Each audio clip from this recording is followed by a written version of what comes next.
नहीं बस होने वाला, रिकॉर्डिंग शुरू होने वाली है ना? आपकी आपकी हेलो। हाँ अ, आज हमारे साथ हैं रुचि खंडेलवाल, जो कि पेशे से सीए है, सीएस हैं, कंपनी सेक्रेटरी हैं। और ये खंडेलवाल परिवार में, इंदौर के खंडेलवाल परिवार में जन्मी और पेशे से कंपनी सेक्रेटरी। और जिस कारण से आज मालवा मिरर ने इनको इनवाइट किया है अपने खास कार्यक्रम में, वो कारण है इन्होंने हाल ही में, इनको कोरोना हो गया था और औरबिंदो हॉस्पिटल में ये एडमिट रही थी। और उसके बाद पूरी काफी बड़ी पोजीशन पे भी पहुंच गई थी उसमें, मतलब सीरियस पोजीशन पे। और कोरोना को हरा के ये खुद नहीं हारी, कोरोना को हरा दिया। जनरली देखने में ये आ रहा है कि जैसा आप लोगों ने, अगर if if you people have seen me in the TV debates, तो हमारा बस एक ही कहना रहता है कि कोरोना से लोग नहीं मर रहे हैं लोग अपने डर से, लोग उसके फियर से, पैनिक से मर रहे हैं। और सही बात भी यही है, और यही बात रुचि ने भी साबित की है। और आज हम रुचि से जो बात करना चाहते हैं उसका मुख्य कारण यही है कि हम लोगों को बताना चाहते हैं कि कोरोना इतना खतरनाक नहीं है जो आप डरो उससे। उससे बचने के लिए वो सारी चीजें करो जो सरकार ने, आईसीएमआर ने, मध्य प्रदेश गवर्नमेंट ने, आपके इंदौर एडमिनिस्ट्रेशन ने जो जो गाइडलाइंस दी हैं वो सब फॉलो करिए। पर ऐसा नहीं है कि उसके डर के मारे आपको हार्ट अटैक ही आ जाए, वो ज्यादा चिंता की बात है। तो रुचि, आपका बहुत बहुत स्वागत है हमारे इस कार्यक्रम में। अब आप बताइए क्यों? कि कैसे, सबसे पहले तो जब आप अस्पताल पहुंची उससे पहले की कैसे, क्या क्या ऐसे सर्कमस्टेंसेस बने कि आपको अस्पताल जाना पड़ा, और वहां से कैसे आपने जितनी जल्दी रिकवर करके वापस आई, बताइए। हाँ सर, एक्चुअली मैं जो है शुरू से बहुत ज्यादा सकारात्मकता का मतलब क्या कहूँ कि भगवान का तो आशीर्वाद है ही, लेकिन जो अपने अंदर का एक विल पावर होता है ना सर, तो मेरे में थोड़ा सा ज्यादा है। मतलब मैं सर कभी भी अगर एडवर्स सिचुएशंस होती हैं या परिस्थिति खराब रहती है, तो मैं बहुत जल्दी है ना हार नहीं मानती। मैं कभी भी घुटने नहीं टेकती। या तो this is may be the demand of my profession, this is the demand of my life. और बहुत सारे काम अपन लोग लाइफ में केवल हिम्मत से कर जाते हैं। जैसे एक छोटा सा इंसिडेंट बताती हूँ कि मेरे पापा थोड़े से जिद्दी हैं। वो चेकअप के लिए नहीं जा रहे थे, मतलब उनको बुखार बुखार भी हो रहा था और बहुत वीक भी हो गए थे। तो मैंने क्या करा, मैं अपने सिस्टर को लेकर रात में 9:30-10 बजे हॉस्पिटल गई। वहां से एम्बुलेंस लेकर आई और मैंने एम्बुलेंस वाले को साफ साफ बोल दिया, मैंने बोला भैया अगर ये नहीं माने ना तो आप इनके दोनों, क्योंकि इनका बुखार नहीं उतरा था 2-4 दिन से और थोड़े वीक भी हो गए थे, मुझे उनको एडमिट करना था। तो मैंने बोला कि आप हाथ पाँव इनके जो है ना पकड़ के और उनको, मतलब इनको हमको एम्बुलेंस में लेकर उनको हॉस्पिटल लेकर ही जाना है। अगर मैं उस रात को इतनी डेयरिंग नहीं दिखाती तो शायद आज पापा भी नहीं होते। तो हिम्मत तो सर अंदर से ही आती है। और मेरा जो है 2-4 दिन से मुझे भी मतलब भूख कम लग रही थी, बुखार भी था, उतर नहीं रहा था।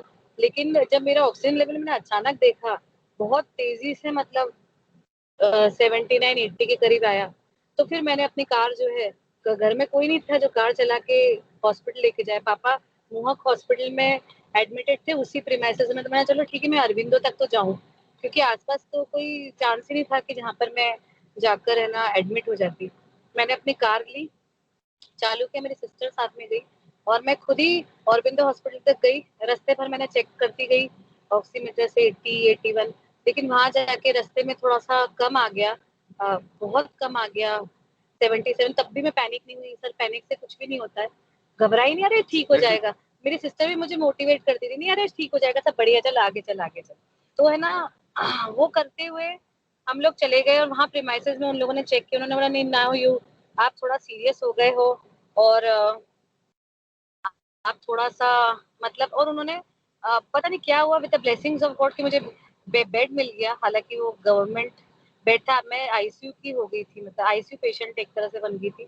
हल्का सा नाक में से और खून निकल गया था, मुंह में से हल्का सा ब्लड निकल गया था। फिर देखा तो और भी कम हो गया था मेरा ऑक्सीजन लेवल, मतलब 65-66 हो गया था मेरा। बस गई मैं और मेरा ट्रीटमेंट चालू हो गया।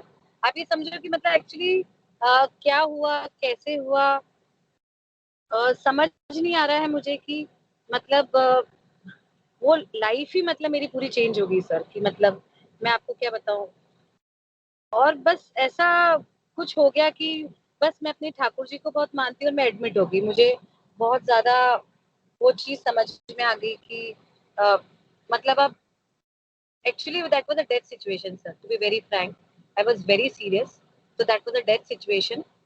लेकिन पता नहीं, मैंने हिम्मत नहीं हारी, मैंने किसी के बारे में भी नहीं सोचा। मुझे लगा अब मैं हॉस्पिटल में आ गई हूँ, मुझे ठीक होना है, मुझे ठीक होना, मैं ठीक होकर ही जाऊँ। बस वो सकारात्मकता मेरी सर बहुत काम आ गई। तो आप एक बार बताइए, सकारात्मकता जो है, बाकी जो आपके आसपास पेशेंट थे, किसी की डेथ हो रही होगी, कोई बहुत सीरियस होगा, तो उससे आपको डर नहीं लगा या उससे आपके दिमाग में पैनिक नहीं आया? हाँ सर, एक्चुअली क्या है कि मेरा जो बेड था उसके जो सामने वाला बेड है, उस बेड पे मतलब जो भी आ रहा था वो मतलब आया, घबरा रहा था, बहुत ज्यादा घबराहट हो रही थी आसपास में। मैंने उसी वक्त जब मैं एडमिट हुई थी तभी मैंने अगले 4 घंटे में शायद 5 मौतें देख ली। लोग घबरा बहुत रहे, डर के हमें कोरोना हो गया, हमें कोरोना हो गया, हम कोरोना से मर जाएंगे। आप समझ रहे हो, वो एक दहशत आ गई, क्योंकि टीवी बहुत देखते हैं, टीवी में भी बहुत नेगेटिव न्यूज देखते हैं कि इतने लोग एडमिट हो रहे हैं, इतने लोग मर रहे हैं। आसपास के लोग जो होते हैं रिलेटिव्स, वो भी जैसे कोई व्हाट्सएप का भी ग्रुप होता है, परिवार का भी ग्रुप होता है, तो वो लोग है ना हमेशा बोलते हैं, परिवार वाले वहां पर rest in peace, Om Shanti के मैसेज आते हैं, इसकी कोरोना से मृत्यु हो गई।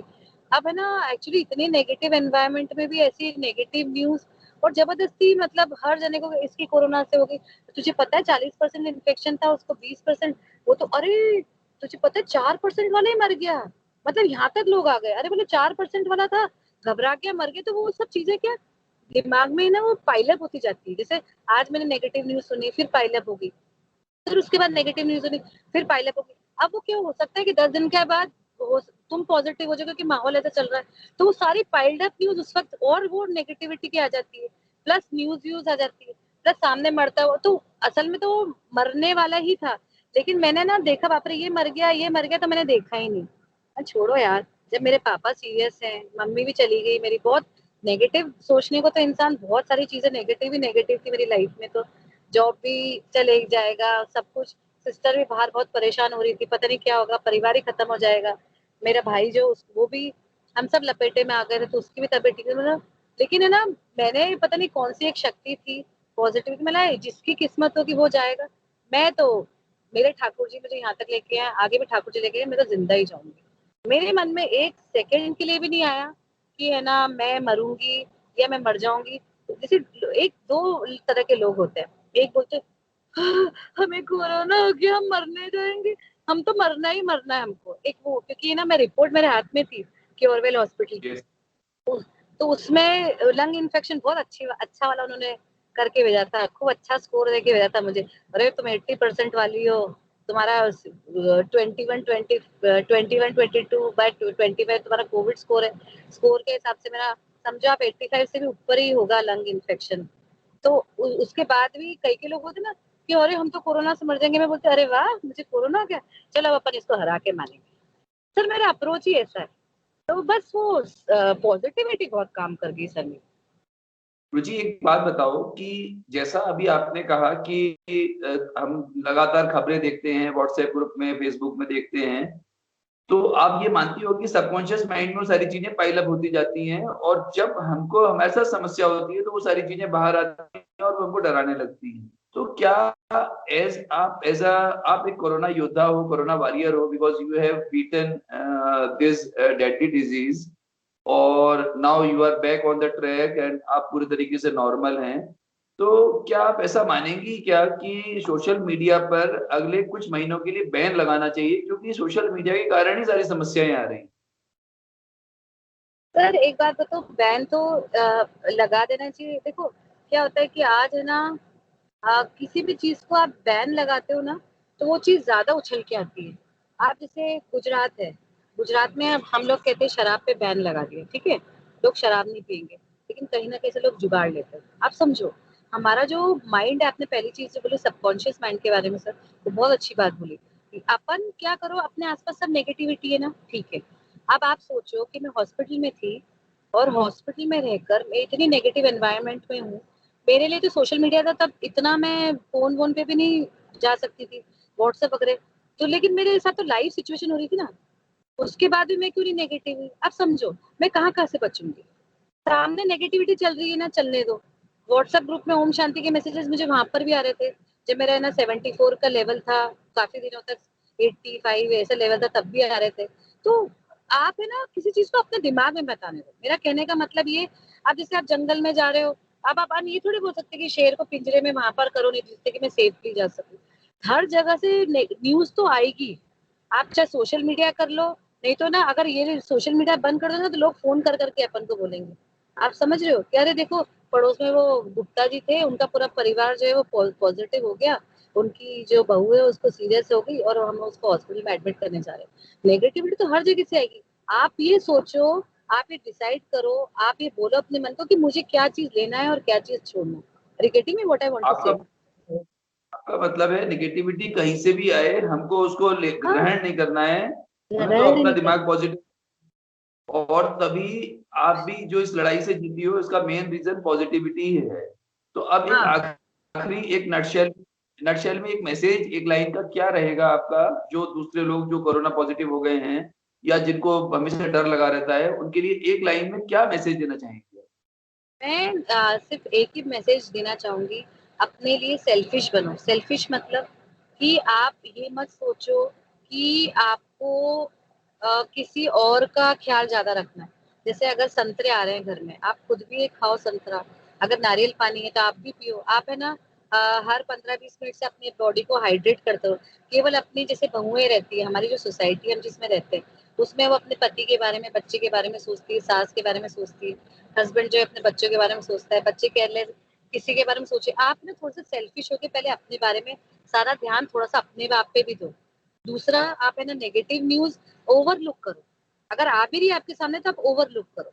तीसरा, आपको थोड़ी मेहनत करनी पड़ेगी। जैसे मैंने एक छोटा सा वीडियो डाला था प्रोन वेंटिलेशन पे, और लोग मेरा वीडियो जो है अभी उसको 1.3 मिलियन व्यू से ज्यादा वो वीडियो सर्कुलेट हो चुका है पूरा ऑल ओवर इंडिया में। इवन मुझे बाहर से भी फोन आते हैं, कि यहाँ तक कि अमेरिका में भी किसी को वीडियो मिला, वहां से तक मुझे फोन आ गया कि आपने प्रोन वेंटिलेशन के बारे में कैसे किया। मतलब वो जिस सिचुएशन में मैंने थी, मैं उस वक्त मेरी लाइट चली गई थी ऑरबिंदो हॉस्पिटल में, तो कुछ देर के लिए, और ऑक्सीजन भी नहीं थी। तो उस वक्त है ना, मुझे एक दिन पहले मैंने प्रोन वेंटिलेशन में सुना था, वहाँ क्लासेस मतलब वहाँ आते हैं लोग बताने के लिए, डॉक्टर्स। प्रोन वेंटिलेशन का मैं तुरंत एक तकिया जो है अपने सिर के नीचे रखा, एक तकिया अपने पैर के वहां रखा, मैं चालू हो गई डीप ब्रीदिंग करना, उल्टा पेट के बल लेट के। प्रोन वेंटिलेशन मतलब पेट के बल लेट के डीप ब्रीदिंग करना। ऐसे करके डीप ब्रीदिंग करती गई तो मैंने अपनी कुछ था नहीं, लाइट थी नहीं, ऑक्सीजन थी नहीं। मैंने 10 मिनट तक सर कंटिन्यूसली डीप ब्रीदिंग करी। प्रोन वेंटिलेशन से मेरा ऑक्सीजन लेवल लिटरली बढ़ गया।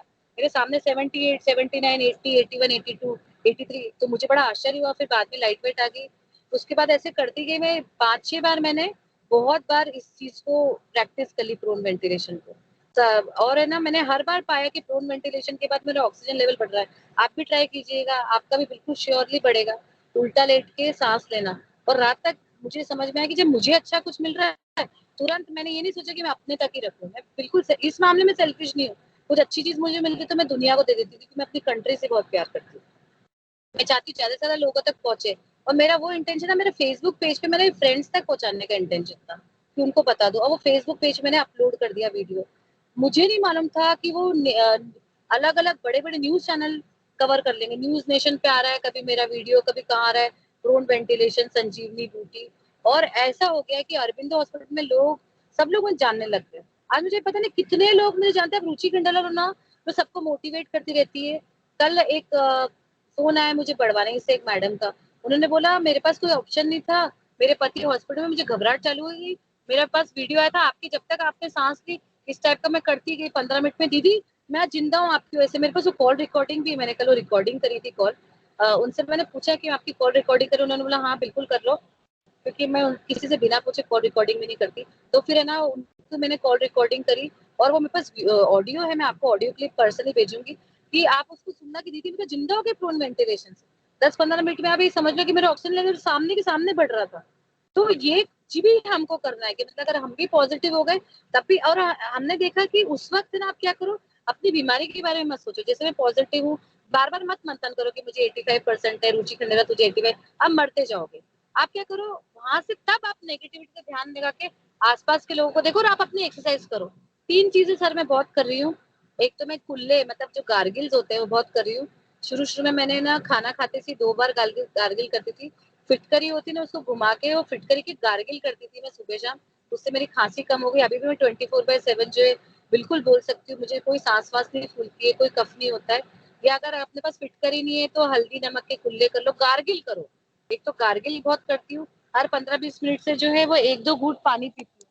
अभी पता नहीं मेरी बॉटल कहाँ है, सर मेरी बॉटल छूट गई। नहीं तो हर 10-15 मिनट से मैं 2-3 घंटे अभी खरीद लूंगी। जैसे अभी बॉटल घर छूट गई तो कहीं पे भी मैं मेडिकल शॉप पे जा रही हूँ दवा लेने के लिए, मैं वहां से पानी की नहीं तो वापस घर जाके मैं बॉटल लूंगी। हर 10-15 मिनट से मैं 1-2 घूंट पानी पीती हूँ। तीसरा मैं प्रोन वेंटिलेशन बहुत कर रही हूँ, तो मैं ठीक होती जा रही हूँ सर। आज तो सुबह मैंने थोड़ी रनिंग भी की। जी। हाँ, तो बहुत सारी चीजें एक्चुअली अभी